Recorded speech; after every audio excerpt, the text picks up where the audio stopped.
Friends, আজকে আমি সকালবেলায় ঘুম থেকে উঠে রান্না করছি শুক্তো।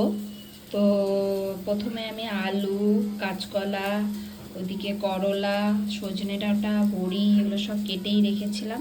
বড়ি তো কাটার কিছু ছিল না, কেটে রেখে এই সজনে ডাঁটা আর আলুটাকে একটা সিটি মেরে দিয়েছি, আর বাকিগুলো পুরো ফ্রাই করে নিয়েছি। আর এখানে হচ্ছে একটা মশলা বানিয়েছি রাঁধুনি আর মৌরি দিয়ে।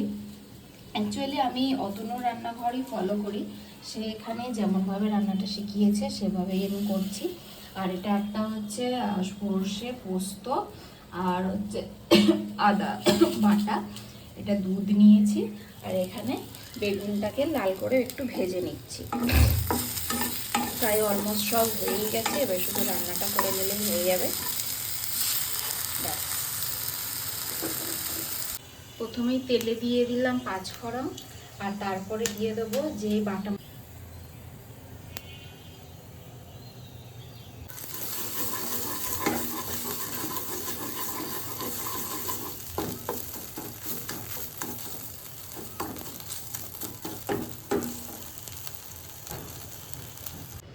আলু, বড়ি আর সজনে ডাঁটা বাদ দিয়ে সব কিছুই একটুখানি আমি সেদ্ধ করতে দিয়ে দিচ্ছি। একটু সেদ্ধ হয়ে গেলে তারপরে আলু আর বড়িটা এর সাথে দিয়ে দেবো। এই যে বরের জন্য টিফিন গুছালাম, মাছ, শুক্তো, ডাল, অল্প একটু চাটনি, এখানে হচ্ছে ভাত।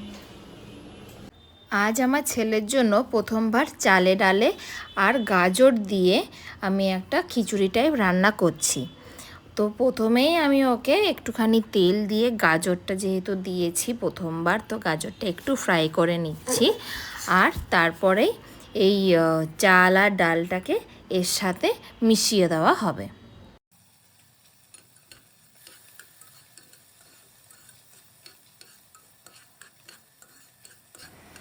তারপর পরিমাণ মতো জল দিয়ে 5 থেকে 6টা হুইসেল আমি দিয়ে দিলাম। এখন তো রান্নাটা হয়ে গেছে, পুরো শুকনো শুকনো হয়েছে।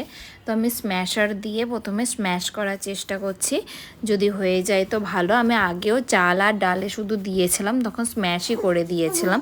বাট আজকেটা যেহেতু শুকনো শুকনো হয়েছে, জানি না হবে কি না। তো স্ম্যাশার দিয়ে তো হয়নি, তাই আমি প্রথমেই ওটাকে ব্লেন্ডারে দিয়ে ভালো করে একদম মিহি করে নিয়েছি, যাতে ওর খেতে কোনো অসুবিধা না হয়। আর এখন ওর খাওয়ার পালা।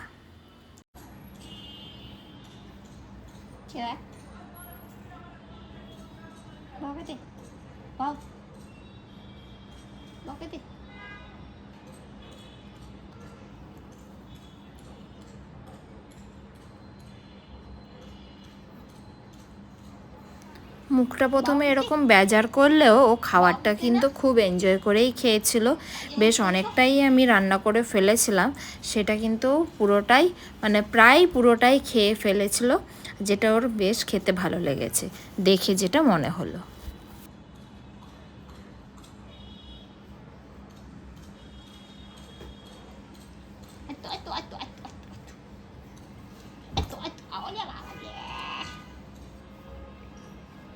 আবার একটু হয়ে গেছি। আচ্ছা তুলছি, এটা খেয়ে না।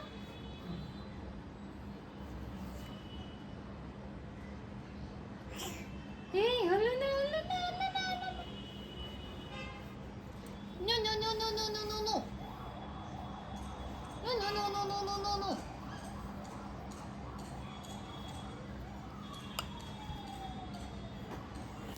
এরপর তো বাসন কোসনগুলোর যে কটা আছে সে কটা মেজে নিয়ে আমি এখনকার মতো তো পুরো ফ্রি। আবার ওকে 2 ঘন্টা বা 2.5 ঘন্টা পর একটা ফল দিই, সেটা কখনো আপেল, কখনো মালটার জুস, বা কখনো কলার পিউরি। তো যখন যেটা অ্যাভেলেবেল থাকে তখন সেটা দিই, বাট যে কোনো একটাই দিই। ওটা দুটো আমি কখনোই দিই না, যেহেতু এখনও 6 মান্থ প্লাস, এই জন্য। তো ঠিক আছে, এখনকার মতো আমার ব্লগটা এখানেই শেষ করছি। যদি কিছু ভালো লেগে থাকে তাহলে একটা লাইক, একটা সাবস্ক্রাইব করতে ভুলবেন না। আবার দেখা হচ্ছে নেক্সট ব্লগে, তার জন্য অপেক্ষা করে থাকুন।